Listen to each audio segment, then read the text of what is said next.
Chicken curry. Chicken curry! Gutom na kami. Ito yung brunch namin. Bakit na-fry muna na natin yung mga potatoes and carrots?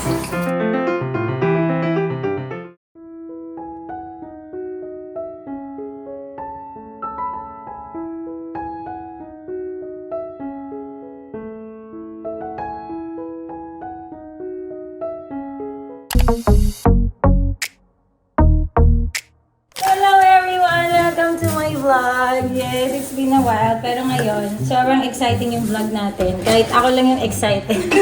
Parang ayaw nung mga kasama ko. Kasi nga hindi ba kami naliligaw bagong gising kami. Pero syempre nagugusto naman kami ng kamay. Ito na, magluluto kami. This is the first ever vlog na gagawin natin dito sa Black Kitchen. Hindi nyo lang kita kasi nandyan kayo sa mismong Black Kitchen.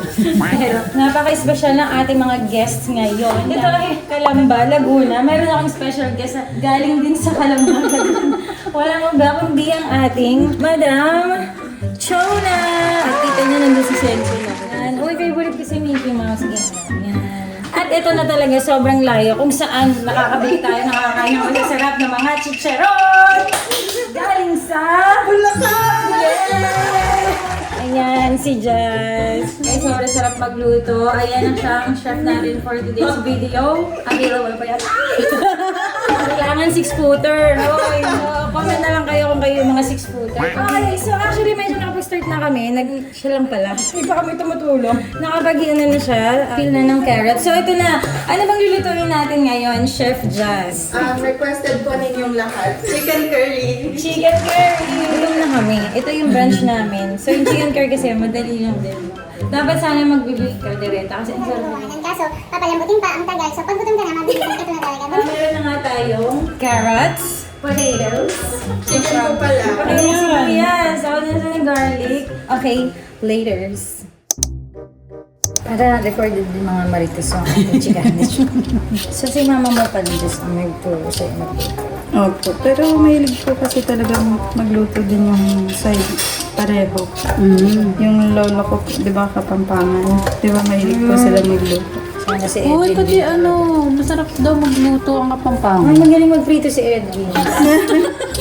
Grabe mga kapampangan, lagi niya magaling magluto. Talaga. Oo nga, sabi nga daw. Hindi pa daw niya nilalabas yung skills niya. Kailan niya daw ilalabas yun, yung skills Hindi ko niya? na nga rin alam. Pero, Oo, nag-ano na siya ng food niya. hindi, alas 12 pa yung kamakain. Alas 12 pa pa. Di ba nga pag adult dog daw, dapat na once a day na lang. Pero sila kasi twice pa rin. Pero tigol. Makikita mo kasi sa katawan, so pag tumataba na, adjust a bit. Adjust. So, ganyan po talaga guys. Pag may bisita ako, sila yung nagluluto ako. Hindi, may time naman na may ano kami, naluto. Kaso ngayon wala. Inubos na agad nila ang mga pagkain. Ayaw niya nang matagal sa rep. Oo. Paano pag weekend? Ikaw yung mag-isa. Wala sa kabilang bahay ka. Hindi, dito lang ang bahay niya. Teka lang, bakit may kabilang bahay siya? Hindi, ayun yung sabi sa'yo. Di ba sabi niya sa kanina, sa kabilang bahay. Ayun yung bahay ng mga parents ako. Kinabahan ako, may kabilang bahay na pinapunta. Napunta ka doon. Minsan? Oo. Minsan, once or twice a week. Kasi namimiss ko rin yung mga dogs. Yun talagang pinupunta. May dog ka din ba sa bahay? Isa lang. Sino siya? Si Chucky. Brown? Ang galing ko mula ako. Kasi brown ako. Ilang taon na? Magti-3. Ah, baby ko. Si Yash ba, ganun din? 4 pa lang naman po kasi din siya. Pero lagi siyang tulog. Parang lagi siyang puyat. Ganun sila, parang nag-overtime lagi. Oo, lagi ano. Pero nag-iipon daw yan ng energy para sa pagtahol sa mga tatahulan. Ayan na, magsa-start na tayo with Chef Jazz. So, bakit na-fry muna na natin yung mga potatoes and carrots? Mag-this. Gusto nila. Pwede nyo naman po skip kung natin din yung prefer na fry. Kasi wala po kasi parang may kakatext. Matagal po masina. Parang kahit din natin yung kape na mas maliit tayo.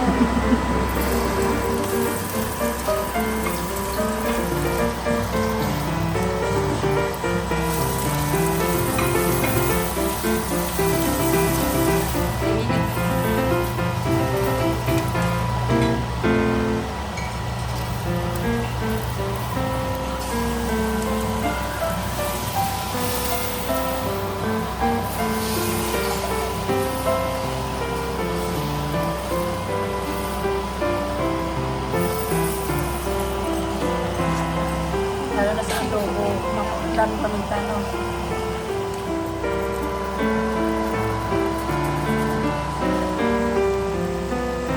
So, kapag nagluluto, dapat ganito kaganda yun.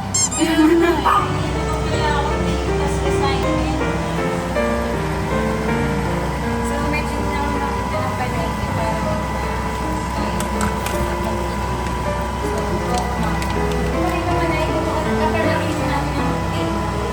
nakakayami din.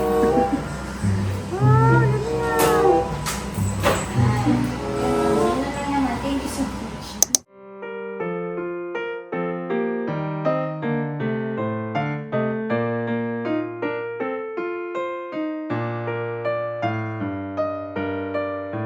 Hello guys!